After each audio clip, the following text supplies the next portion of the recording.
한국에 지금 눈여겨보는 브랜드나 어떤 이런 친구들이 있나요? 우리 카시나 이인혁 대표를 서열 5번 안에 속할 거예요. 그게 이제 카시나의 시작이지. 이제 한국의 세대가 누구인가에 대한 궁금증은 항상 있었어요. 또 이인혁 대표 같은 경우가 1세대라고 생각이 들고 잘 모르니까. 안녕하세요. 제이백. 미국에 넘어가신 게 몇 년도? 1977년이요. 그때가 몇 살?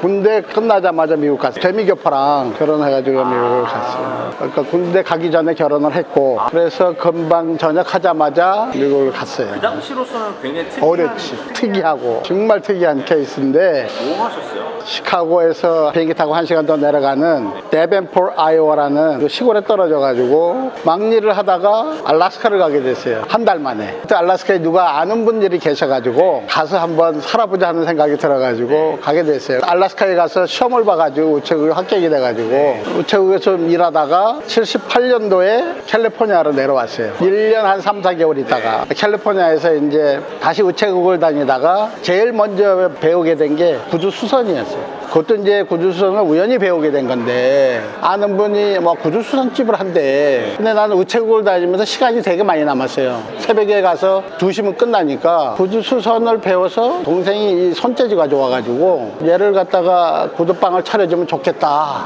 그게 이제 내가 하게 될 줄은 상상하지도 못했는데 아무튼 내가 그것을 배울 시간이 돼가지고 하루에 한 서너 시간씩 배우게 됐어요. 구두수선이 그냥 뭐 이 앉아서 쪼그리게서 하는 구두수선 가게가 아니라 완전 기계화되어 있는 구두수선집이니까 깜짝 놀랐어요. 내가 구두수선이 우리 한국에서는 그냥 길바닥에 쪼그리고 앉아가지고 손으로 꺼적꺼적 하는 거였는데, 그건 완전히 기계화되어 있고 그런 구두수선집에서 아무튼 배우게 됐어. 구두수선을. 그게 시작이 내가 구두에 입문하게 된 거예요. 아무튼 구두수선 가게를 어떻게 기회가 돼서 또 인수하게 됐고, 구두수선빵을 하다가 또 구두를 만들게 됐어요. 구두를 만든 게 원인은 그 선빵을 하는 동네가 미국에 은퇴한 사람들이 와서 사는 동네였어요. 부자 동네였는데 미국에 은퇴한 사람들의 8, 90%가 발이 이상한 거예요. 뭐 몸무게가 많이 나가서 뒤틀어지거나 발이 이상한 것을 알게 됐어요. 이제 그래서 이거에 대한 공부를 하면은 괜찮겠다. orthopedic shoes라는 공부를 하게 됐어요. 대학에 등록을 해가지고 발에 대해서 공부도 하고 핸드메이드 신발에 대해서 이제 공부를 하게 돼가지고 자격증을 따게 됐어요. 일종의 그게 말하면 뭐냐면은 약사 같은 개념이에요. 의사가 처방을 내리면은 그 처방전을 가지고 신발을 만드는 거예요. 그 환자에 맞게끔. 그 환자에 특화된 신발이겠지. 그 신발 하나에 그 당시에 뭐 1000불, 1500불 막 이랬어요. 그것을 한 10년을 하게 됐어요. 그 중에 또 특이한 건 뭐냐면 벌켄스탁 아시죠? 처음에 프랜차이즈 딜러십을 따게 된 게 미국의 나였어요. 벌켄스탁 프랜차이즈 스토어를 열었어요. 그러니까 벌켄스탁만 파는. 그게 82년도. 그 당시 벌켄스탁은 한대하용 신발을 만들 수 있게끔 부분 팔 수 있는 그렇게 갖춰져 있었어요. 그래서 의사들이 상당히 많이 그 벌켄스탁을 도제된 벌켄스탁 신발을 신으라고 많이 권장을 해요. 그 당시 미국에서 벌켄스탁이 한 200만 컬러씩 팔을 때야. 거기서 연결해가지고 내가 벌켄스탁을 좀 팔고 벌켄스탁 카스텀 메이드도 하고 싶다. 친구 의사들의 도움으로 그 딜러십을 내가 따게 됐어요. 처음이에요. 한국 사람으로서는. 그래가지고 그것도 한 10년을 했죠. 그래서 벌켄스탁하고 오토페릭 신발 만들고 뭐 구두수선집은 사람을 더 가지고 계속 운영하게 됐고, 동생이 와서 하게 됐고, 그렇게 하다가 86년도인가 87년도에 그 당시 엘칸토 회장님이 나에 대해서 소문을 듣고 찾아오게 됐어요. 나는 이제 환자용 신발을 많이 만드니까 그 당시 샌디에고에서는 나름 이제 굉장히 유명해졌어. 미스터 백이 알고 있는 노하우를 한국 신발 접목을 시켜봤으면 좋겠다. 한국에 나올 의사가 없느냐.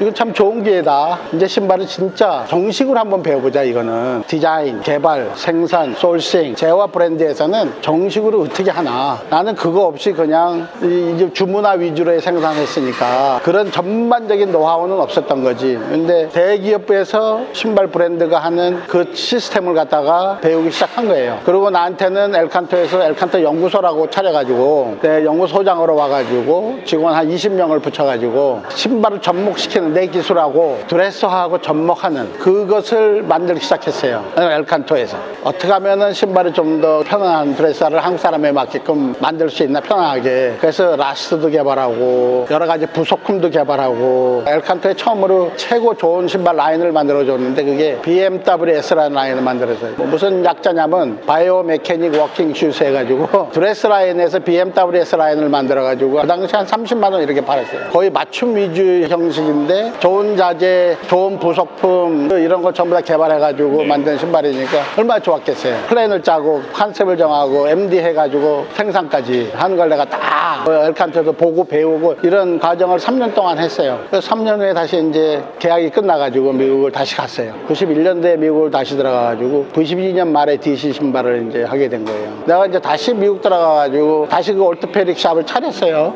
딴 동네에다가. 그 당시에 DC가 브랜드가 3개가 있었어요. DC 슈즈, A4, DUB라는 스노우보드 브랜드가 3개 있었는데 DC 슈즈는 브랜드는 만들어 놓고 활동을 안 하고 있었어요. 그 당시에 오너가 2명이 있었는데 그중에 한 놈이 스케이트 하다가 발을 다쳤어요. 그래가지고 다리를 절어 뚝뚝뚝 저는 애가 내 하는 그 샵에 들어오게 된 거야. 그래서 이제 이런 얘기 저런 얘기, 너는 이제 이런 신발을 신어야 된다, 조제는 이렇게 해야 된다, 이런 식으로 신발을 신고 다녀라, 그래야 네 건강에도 좋고 발 건강 플러스 모든 게 좋다. 그러면서 이제 너는 뭐 하니 나는 뭐 하니 뭐 이렇게 얘기를 하다가 너는 뭐 하는 애인데 그랬더니 신발 브랜드를 하려고 그러고 그 다음에 옷 브랜드를 한다. 이 신발은 무슨 신발인데? 그랬더니 스케이트보드 신발이래. 그래서 스케이트보드 신발은 어떤 거냐 한번 보여달라 그랬더니 샘플을 하나 보여주더라고. 진짜 심플한 컵솔에 가장 베이직한 스웨이드 업버에 신발을 하나 딱 보여줬는데 이건 신발이 아니야 그냥 드레스 신발에 비해서는. 그래서 야 이거는 언제든지 내가 만들어줘. 그래? 그거 한번 그러면 디자인 좋게 만들어 볼래? 디자인 줘봐. 그래서 내가 이제 뭐 그 당시 한국에 나와서 내가 이제 쌓아놓은 인맥들이 있으니까 부산 인맥에다가 신발 디자인 보내가지고 이 신발 한번 만들어봐. 여기서 3주 만에 왔어 샘플이. 깜짝 놀랐네. 그래서 얼마면 만들겠니? 그래서 한 15불 16불? 그래가지고 그게 이제 DC 신발의 시작이에요 그게. 그때부터 DC를 쭉 같이 하시는 거예요? 몇 년 정도? 92년 말부터 2006년까지 내 기억이 이제 16불인가 만들어준 것 같은데 3,000컬레를 내가 주문을 받은 것 같아요. 그 당시에는 나는 DC 직원이 아니었고 일종의 에이전트지. 에이전트. 걔들이 첫 신발을 딴 데랑 하려고 그랬는데 못했어. 이제 첫 신발을 나랑 하게 된 거예요. 그래서 첫 신발을 딱 만들었는데 3,000컬레 만들었는데 솔드아웃. 그래가지고 93년도에 8만 컬레를 만드는 것 같아. 완판. 그걸 하면서 내가 이제 그동안에 쌓아놓은 지식들이 있으니까 이 자재부터 시작해가지고 얼마나 노하우가 많이 쌓여있겠어. 스케이트보드를 좀 바꾸자. 좀 더 테크니컬하고 디자인도 좀 바꾸고 새로운 자재도 많이 쓰고. 그래가지고 내가 이제 DC팀에 이제 정식으로 조인이 된 거예요. 그래 같이 일하자. 이제 얘들이. 그래가지고 이제 같이 일하기 시작한 거예요. 이제 새로운 아이디어들이 너무너무 많이 나오기 시작해가지고 이제 스케이트보드를 어떻게 하면 더 잘 타고 어떻게 하면 더 오래 신고 이런 것들을 이제 내 노하우를 갖다가 가르쳐 주기 시작한 거예요 애들한테. 첫 해 8만족 거의 완판. 그 당시에는 DC 스케이트보드 파는 가게는 전부 줄 서서 샀어. 매달 몇천 접씩 나왔는데 매달 출시하는 날 되면 줄 서서 샀어. 94년도에 40만 컬을 만들었어. 5배가 컸어. 거기도 줄 서서. 그 당시 40만 컬 정도에서 10만 컬에는 글로벌로 팔기 시작했어요. 일본, 독일. 진짜 매년마다 거의 첫 해에 5배, 두 번째 해에 거기에 다 2배. 센세이션 했지. 왜 그러냐면 기존에 그냥 베이직한 스케이트보드 컵솔에 스웨이드 업버 굉장히 심플했는데 별걸 내가 다 고무도 특수 고무 해가지고 보드에서 더 오래 붙어있게끔 만들고 그런 아이디어가 그러니까 무궁무진하게 나오게 된 거예요. 그래서 DC가 완전 이노베이션으로 이제 자리매김을 한 거지. 그러면서 이제 수프림이 탄생한 거고, 수프림이 우리 DC 처음 콜라보 해가지고 이렇게 줄을 세웠어요. 그때 뉴욕 스프림은 가게 하나 조그만 가게였다고. 내 기억에 94년인가 95에 스프림하고 콜라보를 했는데 완전히 그 스프림이 뜨게 된 큰 그것도 기여를 했지. 우리 몇 번을 했어요 스프림하고 콜라보를. 그래서 이제 완전히 스프림은 이제 하나의 이제 그 자리매김을 하게 된 거지. 그 다음에 이제 스노보드를 이제 하자. 스노보드 벌턴이 뭐 최고였으니까 벌턴 다음으로 인더스트리에서는 우리가 처음으로 이제 하자. 그래가지고 스노보드 신발을 이제 내가 개발을 하기 시작했어요. 디자인 개발 이제 다 해가지고. 그런데 이제 스노보드를 좀 남다르게 벌턴을 이길 수가 있는 게 뭐냐 있었나. 네. 아무튼 내 스노보드를 처음으로 배우게 됐어. 그래가지고 스노보드의 가장 중요한 거는 발목을 잡아주는 거야. 네. 보드가 이 바인딩이 발목을 신발을 잘 잡아가지고 그래서 나온 게 이제 내가 스노보드에 에어를 넣어가지고 네. 발목을만 감싸주는 에어를 만들게 됐어. 내가 신발을 신고 나서 펌프를 하면은 그 안에 그 에어가 꽉 차가지고 발목을 딱 감싸요. 그게 완전 히트를 친 거예요. 그래서 스노보드가 거의 한 3년 만에 30만 컬러를 만들게 됐어. 그 에어라이너 하나 때문에. 네. 그 다음에 내가 이제 나 때문에 돈 버는 회사가 또 있어요. 보아. 아 이거 끼익끼익. 보아가 제일 처음에 뭐 출시돼가지고 액션 스포츠 쇼 해가지고 딱 갔는데 막 요만한 브러쉬에 뭐 따락따락 감는 그런 게 있더라고. 근데 보아 막 나오자마자야 스노보드에 저걸 쓰면 좋겠다. 스노보드의 제일 문제가 뭐냐면은 끝 당기는 게 제일 힘들잖아. 보아를 내가 딱 보니까 야 저거를 스노보드에 도입하면은 진짜 대박이겠네. 보아 막 나오자마자 이게 6개월 정도 개발을 했어요. 이게 처음에 보아가 엄청 힘든 거니까 스노보드 탈 때 그 힘이 엄청 파워가 있는 거거든. 그러니까 웬만한 걸로는 뚝뚝 다 나가. 특수 나이론 플라스틱 햄에서 찾아가지고 스노보드에 그거를 보아가 완전히 오래 신을 수 있도록 아무튼 거의 내가 한 6개월 이상 그걸 개발을 했어. 그래서 딱 나오는 완전 대박.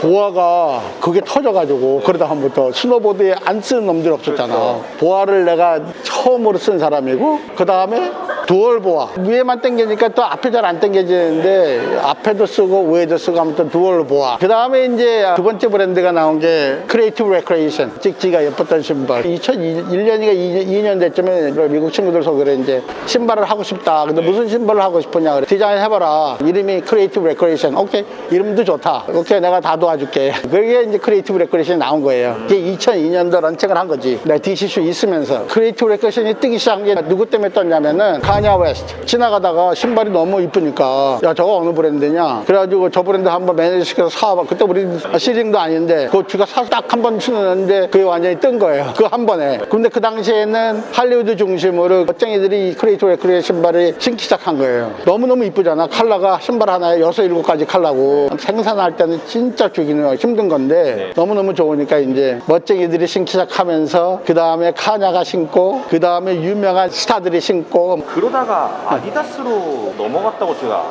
팔았죠 회사를. 미들 아메리카에 있는 일종의 브라운 슈 같은 데다 팔은 거예요. 2013년에 팔았어요. 그 당시 크리에이티브 레크레이션은 완전히 뭐 멋쟁이들의 대명사였잖아요. 우리 카시나 이은혁 대표를 97년인가 부산에서 조그만 이제 가게 할 때 이은혁 대표가 DC 신발이 이제 막 뜬다고 그러니까 우리 공장에 그걸 좀 사고 싶어 가지고 왔던 거라. 내가 이제 DC를 생산하는 공장에 한국에서 그때 당시까지 생산했으니까 우리 그 공장 사장이 부산의 카시나에 스케이트 타는 뭐 이은혁이라는 친구가 있는데 뭐 사장님 만나보시겠어요? 그래서 오케이 한번 보자.